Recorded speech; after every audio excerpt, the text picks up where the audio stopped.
Hi, welcome back to my channel. I'm Chef Tanya Brandt, and today we're going to make one of my favorite snacks.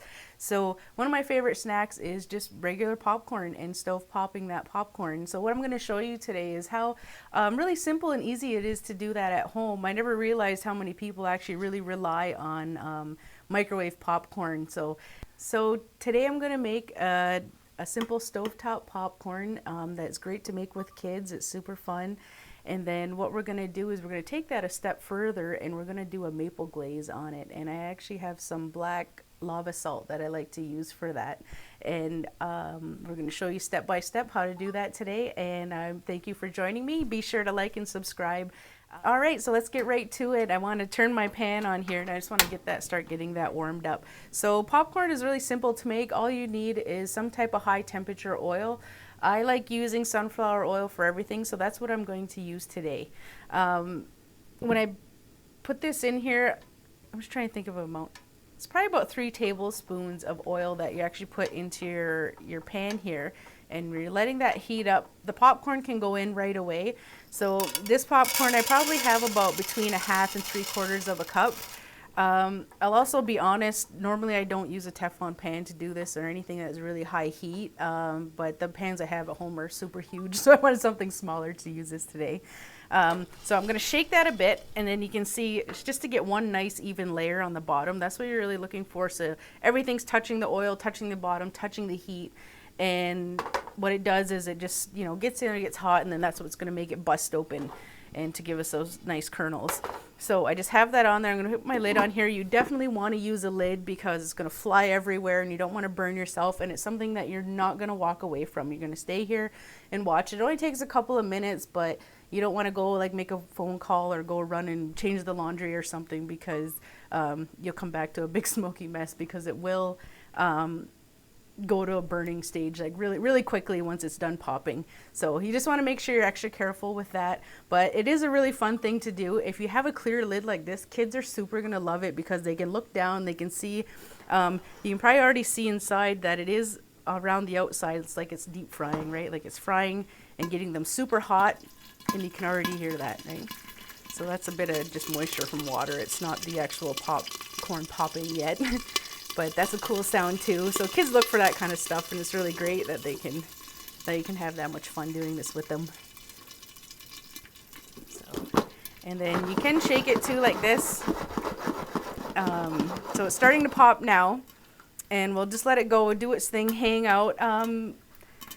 I see some people use like olive oil and things like that, but olive oil is not really a good high temperature oil. So sunflower oil is perfect, vegetable oil. I don't really use canola oil for anything anymore. So, but that'll work as well. Olive oil, I just don't think it would be, because it has a low smoking temperature. So I think it would be better if you used something that's a little more used for high temperature. So you can hear it going nice and crazy now. It's all puffing up. You can let some of that steam out if you want. That'll help it pop, be nice and dry. And so you can hear, like, you can give it a shake, make sure everything's nice and good. And once it starts slowing down, that's where you're going to want to cut your heat off. After that, it's going to, because it will burn very quickly, but that residual heat that's in there, you'll hear a pop or two more, because you'd rather have the popcorn made and okay than having burnt kernels and stuff like that. You can actually take the rest that doesn't pop. If you take the popcorn out, what's left, you can cook those as well and get them to pop. Okay, so here is our popcorn. I don't think any will fly at me. So you can see that was a good amount of oil. It's nice and dry.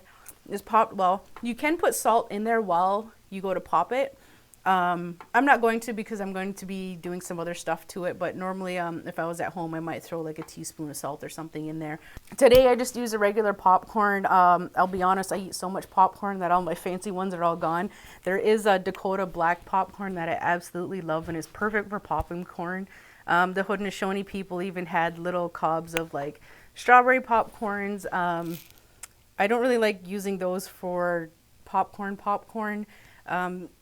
Just because there's a lot of shell on it, and I'm gonna do something else that I think would be more, that would have been suited towards our strawberry popcorn that we had. So now we have our fresh popcorn that's just plain, nothing on it, and we're ready to go. We're gonna make it a little more fancy and jazz it up a little. And one of the things we're gonna do is one of my favorite toppings, which is just doing almost like a caramel corn, but just like a maple glazed popcorn. So I have a bunch of maple syrup here. We're going to take that and put this into a small pan. Now this is something that you can use a candy thermometer for. I tend not to use one because I do workshops and things like that, so I want people to be able to do it and see that it can be done without those things, and just using what you have at home without having to go out and buy any other extra equipment.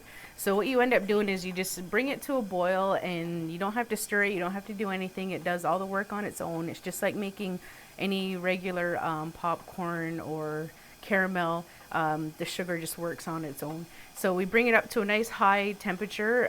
If you're using a candy thermometer, you can bring it right up to the crack stage. I'd say a medium. It doesn't necessarily have to be hard crack, because that turns the sugars fairly dark. There's not really a way to mess it up, because if it's lighter, then, or if it's stickier, it's like you can make popcorn balls with it, or, you know, don't throw it out because you thought it didn't work out right. But this will do good. You can see how it's boiling right up like that. One of the tricks that you can do is, if it is getting high like this, you can take a wet brush just with water, and you go around the edges, and that'll help keep the bubbling down. But this is okay as long as we're watching it. How the bubbles are nice and big right now, what'll happen is they'll seem to start to get like a little bit thicker, a little bit darker, and that's when you'll know you're at a high temperature where it's a candy stage that we can mix onto the popcorn. Alright, so our candied maple's done here.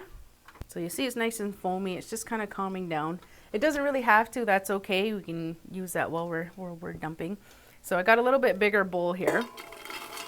So I want something where we can maneuver the popcorn around. So this all comes together fairly quick. I'm just going to drizzle this on a little bit at a time, mix up the popcorn, and eventually it's going to just all glaze and just be awesome. So with it being foamy, that actually kind of helps it a bit, keeps it nice and light, so you're not getting too much on any one piece, because liquid is the enemy of popcorn here, if you want to keep it nice and crunchy. So when this is all done too, popcorn keeps for quite a while. You can put it into like a mason jar or something like that. I actually can put it into a mason jar like this and have the food saver lid, and it takes all the air out, and you can save it for a later date. Black lavender salt here. This is from Hawaii. I really like it. It's actually really healthy for you. It's full of like charcoal and stuff. So I like it because you can see it on the individual pieces of popcorn. Something else that I like putting in here as well is like walnuts, pecan nuts, anything just that's gonna make it healthier and make it more of a complete snack. Maple glazed popcorn. So here it is, our finished product. This is our maple glazed popcorn with black lavender salt. And this is just an awesome, fun project to do with your kids, especially when they're at home homeschooling right now. And it's also a really cost-efficient way of making it. Like, you don't have to pay $5, $6 for a bag of caramel corn or anything like that. These were just made with pantry staples, so technically it's a free snack, and it's an amazing snack, and it's a delicious snack. So I'm going to take this and I'm going to go enjoy it. And I would also like to remind you, if you liked what you've seen today, to like and to subscribe to our channel. I also love the comments down in the comments section, and be sure to hit that notification bell for any new uploads from Chef Tanya Brandt. Hona.